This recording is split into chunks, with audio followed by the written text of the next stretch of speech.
ഈ principal sessions കോടതിയെക്കുറിച്ച് പറയുമ്പോൾ പ്രേക്ഷകരെ ഒന്ന് ഓർമ്മിപ്പിക്കേണ്ടത് 2 തവണ പബ്ലിക് പ്രോസിക്യൂട്ടർമാർ മാറിയ കേസ് കൂടിയാണ്. അതായത് പ്രോസിക്യൂട്ടർമാരുടെ ആക്ഷേപം എന്നത് ഈ ജഡ്ജി നിലവിലെ ഹണിയം വർഗീസ് എന്ന ജഡ്ജി ഈ വാദത്തിൽ കൃത്യമായൊരു നിലപാട് സ്വീകരിക്കുന്നില്ല, അവിടെ പക്ഷപാതപരമായ തരത്തിൽ ആണ് വാദമുഖങ്ങളെ കേൾക്കുന്നത് എന്നും അതുകൊണ്ട് തന്നെ ജഡ്ജിയെ മാറ്റണം എന്ന ആവശ്യം വരെ ഉയർന്ന സാഹചര്യമുണ്ട്.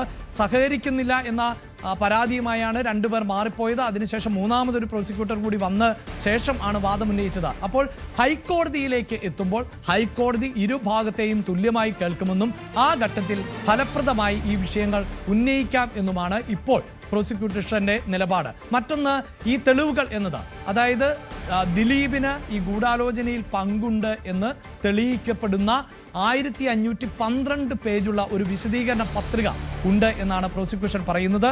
ആ വിശദീകരണ പത്രിക സമർപ്പിക്കാൻ ഒരുക്കമാണ് എന്ന നിലയിൽ തന്നെയാണ്. അപ്പോൾ അങ്ങനെ ഗൗരവമേറിയ കണ്ടെത്തലുകൾ ഇപ്പോഴും ഉണ്ട് എന്നും ആ കണ്ടെത്തലുകൾ കോടതിയിലേക്ക് എത്തുമ്പോൾ കോടതി സസൂക്ഷ്മം വിലയിരുത്തും എന്നും ഉള്ളതാണ്.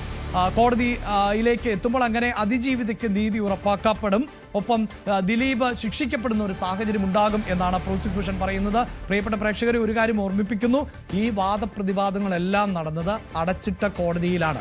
ആ അടച്ചിട്ട കോടതിയിൽ നടന്ന വാദപ്രതിവാദങ്ങളായതുകൊണ്ട് തന്നെ വിധി പ്രസ്താവം പുറത്തു വരുമ്പോൾ മാത്രമാണ് അവിടെ എന്തൊക്കെ വാദങ്ങളാണ് നടന്നത്, എതിർവാദങ്ങൾ എന്തായിരുന്നു എന്നതൊക്കെ കൃത്യമായി പറയാൻ സാധിക്കുകയുള്ളൂ. അതുവരെ ഞങ്ങൾ ഉൾപ്പെടെയുള്ള എല്ലാ മാധ്യമങ്ങളും നൽകുന്നത് ചില ഇൻപുട്ടുകളെ മാത്രം അടിസ്ഥാനപ്പെടുത്തിയാണ്. കാരണം മാധ്യമങ്ങൾക്ക് അടക്കം ഈ അടച്ചിട്ട മുറിയിലേക്ക് പ്രവേശനമുണ്ടായിരുന്നില്ല. പ്രതിഭാഗത്ത് നിന്നും ആദ്യഭാഗത്ത് നിന്നും ഒക്കെ ലഭിക്കുന്ന ഇൻപുട്ടുകൾ മാത്രമാണ് പ്രേക്ഷകരുമായി പങ്കുവെക്കുന്നത്. അതിൽ ചില പിഴവുകൾ ഉണ്ടായേക്കാം എന്ന് ഓർമ്മപ്പെടുത്തിക്കൊണ്ട് തന്നെയാണ് ഞാൻ ആജ്ഞയിലേക്ക് പോകുന്നത്. ആജ്ഞ ഈ വിധി ഇന്നലെ വരുമ്പോൾ അത് പ്രോസിക്യൂഷനെ സംബന്ധിച്ചിടത്തോളം നിരാശപ്പെടുത്തുന്ന ഒന്നായിരുന്നു.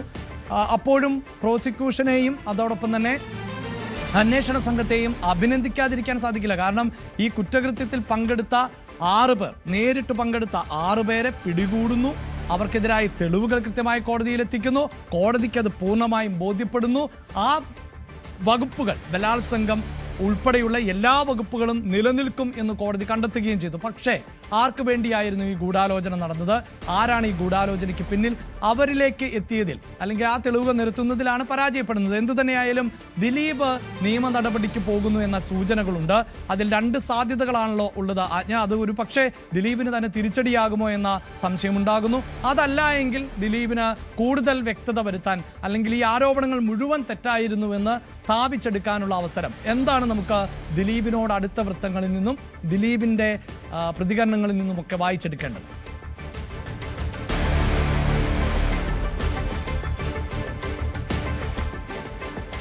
അഭിലാഷ്, ദിലീപ് ഒരു പ്രമുഖ നാഷണൽ പത്രത്തിന് നൽകിയ, ദേശീയ പത്രത്തിന് നൽകിയ അഭിമുഖത്തിലാണ് SITക്കെതിരെ സർക്കാരിൽ പരാതിക്ക് പോകും, SITക്കെതിരെ നിയമ നടപടിക്ക് പോകും തുടങ്ങിയ കാര്യങ്ങളൊക്കെ ഉന്നയിച്ചുള്ള SIT സർക്കാരിനെ തെറ്റിദ്ധരിപ്പിക്കുകയായിരുന്നു എന്നുള്ള ഒരു പ്രധാനപ്പെട്ട കാര്യം കൂടി ദിലീപ് ചൂണ്ടിക്കാണിക്കുന്നുണ്ട്. തന്നെ 13 മണിക്കൂർ ചോദ്യം ചെയ്തുവെന്ന് മാധ്യമങ്ങൾ പടച്ചുവിടുന്നുണ്ടായിരുന്നു.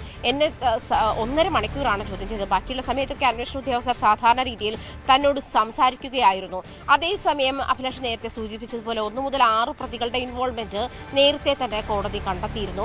അതുമാത്രമല്ല, പ്രത്യേക അന്വേഷണ സംഘം 2017 ഫെബ്രുവരി 17 നടി ആക്രമിക്കപ്പെടുന്നതിന്റെ പിറ്റേ ദിവസം തന്നെ ഈ പൾസർ സുനി കസ്റ്റഡിയിലാവുന്ന ഒരു സാഹചര്യമുണ്ടായി.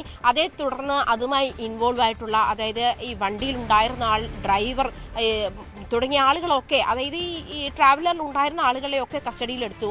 അതിനുശേഷം ആദ്യത്തെ കുറ്റപത്രം സമർപ്പിച്ച ശേഷമാണ് പിന്നീടാണ് ദിലീപിന്റെ ഒരു ഇടപെടലുമായി ബന്ധപ്പെട്ട് അന്വേഷണ സംഘം ദിലീപിലേക്ക് എത്തുന്നതും ദിലീപിനെ ചോദ്യം ചെയ്യാൻ വിളിക്കുന്നതുമായുള്ള സാഹചര്യം ഉണ്ടായത്. നമുക്കറിയാം, ദിലീപ് കഴിഞ്ഞ ദിവസം തന്നെ ഇന്നലെ നമ്മളോട് മാധ്യമങ്ങളോട് പ്രതികരിച്ചപ്പോൾ ആദ്യം തുടങ്ങുന്ന മഞ്ജു പറഞ്ഞ ക്രിമിനൽ ഗൂഢാലോചന, ആ ഗൂഢാലോചനയിൽ നിന്നാണ് തനിക്കെതിരെയുള്ള ആയുധങ്ങൾ മെനഞ്ഞത് അന്വേഷണ സംഘം എന്നാണ് ദിലീപ് ആരോപിക്കുന്നത്. ദിലീപിന്റെ ആരോപണത്തിൽ പ്രധാനപ്പെട്ടത് ADGP അന്ന് അന്വേഷണ ഉദ്യോഗസ്ഥയായിരുന്ന വി സന്ധ്യയ്ക്കെതിരെയാണ്. അതുമാത്രമല്ല, അതിലുണ്ടായിരുന്ന ചില പോലീസുകാരും അതുമായി ബന്ധപ്പെട്ട് തനിക്കെതിരെ ഗൂഢാലോചന നടത്തി, തൻ്റെ മേലെ ഈ കേസുമായി ബന്ധപ്പെട്ടുള്ള, അതായത് നടി ആക്രമിക്കപ്പെട്ടിട്ടുള്ള, ബലാത്സംഗം ചെയ്യപ്പെട്ടിട്ടുള്ള സംഭവം തൻ്റെ ഗൂഢാലോചനയാണ്, അതിന് തൻ്റെ പ്ലാനാണ്, അതിന് മാസ്റ്റർ ബ്രെയിൻ താനാണ് എന്നുള്ള തരത്തിലുള്ള ആരോപണങ്ങൾ ഉന്നയിച്ച്, അല്ലെങ്കിൽ തനിക്കെതിരെ ആ ഗൂഢാലോചന കുറ്റം എൻ്റെ തലയിൽ കൊണ്ടുവന്ന് വെച്ച് തന്നെ കുടുക്കാനായിരുന്നു ശ്രമം. തൻ്റെ കുടുംബം, അതുപോലെ ഭാവി, ഇതുമായി ബന്ധപ്പെട്ടുള്ള കരിയർ തുടങ്ങിയ കാര്യങ്ങളൊക്കെ ഇല്ലാതാക്കുകയായിരുന്നു, ഇമേജ് തുടങ്ങിയ കാര്യങ്ങളൊക്കെ ഇല്ലാതാക്കുകയായിരുന്നു അന്വേഷണ സംഘത്തിന്റെ ലക്ഷ്യം. അതിലൂടെ അവർക്ക് നേട്ടം കൊയ്യാനുണ്ടായിരുന്നു എന്നാണ് ദിലീപ് ആരോപിക്കുന്നത്. എന്തായാലും നിയമ നടപടിക്ക് ഒരുങ്ങുകയാണ് ദിലീപ്. അത് പ്രധാനമായും ദിലീപ് ഉന്നയിക്കുന്ന SIT ആ സർക്കാരിനെ തെറ്റിദ്ധരിപ്പിച്ചിട്ടാണ് ഇത്തരത്തിലൊരു നീക്കം നടത്തിയിട്ടുള്ളത്. അതേസമയം അഭിലാഷ് സൂചിപ്പിച്ചതുപോലെ ദിലീപ് ഈ കേസുമായി ബന്ധപ്പെട്ട നിരപരാധിയാണെങ്കിൽ ഇതുമായി ബന്ധപ്പെട്ട ദിലീപിന് കൂടുതൽ മുന്നോട്ട് പോകാൻ കഴിയുമെന്നാണ് മനസ്സിലാക്കാൻ കഴിയുന്നത്. അതേസമയം നേരത്തെ സൂചിപ്പിച്ചതുപോലെ നമുക്കിപ്പോൾ ഒരു കോടതിക്കുമെതിരെ, ഒരു ജഡ്ജിനുമെതിരെ ഇല്ലാത്ത അത്രയും പ്രചാരണങ്ങളും ആരോപണങ്ങളും ഇപ്പോൾ സോഷ്യൽ മീഡിയയിൽ ഉൾപ്പെടെ ഈ കേസുമായി ബന്ധപ്പെട്ട് വിധി പ്രഖ്യാപിച്ച ജഡ്ജിനെതിരെ ഉണ്ടാകുന്നു. പല ആളുകളും അത്തരത്തിൽ, പല അഡ്വക്കേറ്റ്സും അത്തരത്തിൽ ജഡ്ജിനെതിരെ വരുന്നു. ജഡ്ജ് ദിലീപിനെ ചേംബറിൽ കാണുമ്പോൾ ജഡ്ജിന്റെ ചേംബറിൽ നിന്നും എഴുന്നേൽച്ചു നിൽക്കുന്നു.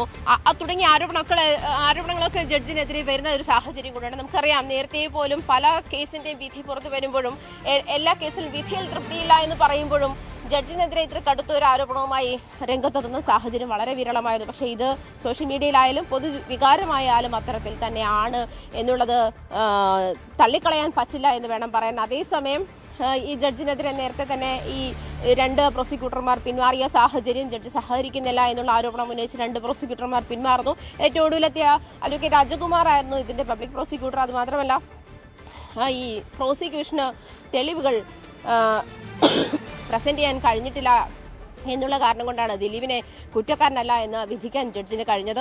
അതുമാത്രമല്ല, നേരത്തെ തന്നെ ഈ മെമ്മറി കാർഡ് ടാമ്പറിങ്ങുമായി ബന്ധപ്പെട്ടും അതിജീവിത ഹൈക്കോടതിയിൽ എത്തിയിരുന്ന സാഹചര്യം ഉണ്ടായിരുന്നു. മാത്രമല്ല, ഈ ജഡ്ജിനെ മാറ്റണമെന്നും കോടതി മാറ്റണമെന്നും ഒക്കെയുള്ള ഹർജിയും അതിജീവിത അതുമായി ബന്ധപ്പെട്ടും ഹൈക്കോടതിയിലെത്തിയത് ഹൈക്കോടതി പിൻവലിച്ചു. അതിൽ അംഗീകരിക്കുന്ന സാഹചര്യം ഉണ്ടായിരുന്നില്ലെങ്കിൽ പോലും അത്തരത്തിലുള്ള സംശയങ്ങളൊക്കെ ഉന്നയിക്കപ്പെട്ടിരുന്ന സാഹചര്യം കൂടിയുണ്ട്. എന്തായാലും ദിലീപിന് ഇപ്പോൾ അനുകൂലമായ വിധി വന്നിരിക്കുകയാണ്. അതുമായി ബന്ധപ്പെട്ട് ദിലീപ് പറയുന്നത് തൻ്റെ കുടുംബത്തെ ഇത്തരത്തിൽ അപമാനപ്പെടുത്താൻ ശ്രമിച്ചു, തൻ്റെ കരിയർ ഇല്ലാതാക്കാൻ ശ്രമിച്ചു, ഇമേജ് ഇല്ലാതാക്കാൻ ശ്രമിച്ചു. ഇതൊക്കെ വെച്ചുകൊണ്ട് SITക്ക് ഒരുപാട് നേട്ടങ്ങൾ കൊയ്യാനുണ്ടായിരുന്നു, അല്ലെങ്കിൽ SITയിൽ ഉണ്ടായിരുന്ന അന്വേഷണ ഉദ്യോഗസ്ഥർക്ക് ഒരുപാട് നേട്ടങ്ങൾ കൊയ്യാനുണ്ടായിരുന്നു. അതുമായി ബന്ധപ്പെട്ട് നിയമ നടപടിക്ക് ഒരുങ്ങുകയാണ്. ഇതിൻ്റെ 8 വർഷമാണ് ഇതുമായി ബന്ധപ്പെട്ട് ഇല്ലാതായിട്ടുള്ളത്.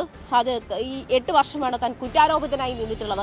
അങ്ങനെ ഒരു സാഹചര്യം കൂടി നിലനിൽക്കുമ്പോൾ തനിക്ക് ഈ ദിലീപിനെ സംബന്ധിച്ച് ദിലീപിൻ്റെ ഇമേജ് വീണ്ടെടുത്തേ പറ്റുള്ളൂ. കുടുംബ പ്രേക്ഷകർ ഉൾപ്പെടെയുള്ള ആളുകൾ ജനപ്രിയ നായകനെ അംഗീകരിച്ചിരുന്ന ഒരു കാലഘട്ടമായിരുന്നു. പക്ഷേ ഇനിയും നമ്മൾ കഴിഞ്ഞ ദിവസങ്ങളിലൊക്കെ ചർച്ച ചെയ്തതുപോലെ ഇനിയും ഈ പറയുന്ന ദിലീപ് ജോണർ സിനിമകൾക്കുള്ള സ്പേസ് ഉണ്ടോ എന്നുള്ള കാര്യം ദിലീപ് തന്നെ തെളിയിക്കേണ്ടിയിരുന്നു. മറ്റൊരു പ്രധാനപ്പെട്ട ഒരു ദിലീപിന്റെ ഒരു പക്ഷേ ഈ 8 വർഷത്തെ ഒരു ഗ്യാപ്പ്, ഇടവേള, അതാണ് സിനിമാ മേഖലയിലേക്ക് അടക്കം ദിലീപിന്റെ തിരിച്ചുവരവിന് കളമൊരുക്കുന്ന ഒരു വിധിയായി ഇത് മാറുന്നുണ്ടോ എന്നത് എല്ലാം തന്നെ പ്രധാനപ്പെട്ടതാണ്. അതുകൊണ്ട് തന്നെയാണ് ദിലീപിന്റെ ഇനിയുള്ള തുടർ നീക്കങ്ങൾ എന്ത്, അതോടൊപ്പം തന്നെ പ്രോസിക്യൂഷന്റെ തുടർ നീക്കങ്ങൾ എന്ത് എന്നതെല്ലാം നിർണായകമാകാൻ പോകുന്നത്. എന്തായാലും ഇപ്പോൾ ലഭിക്കുന്ന സൂചനകൾ അനുസരിച്ച് ദിലീപ് നിയമ നടപടികളുമായി മുന്നോട്ട് പോകും എന്നുള്ളതാണ്. അവിടെ നമുക്ക് ഉറപ്പിച്ച് അക്കാര്യങ്ങളിൽ വ്യക്തത കൈവരികയുമില്ല.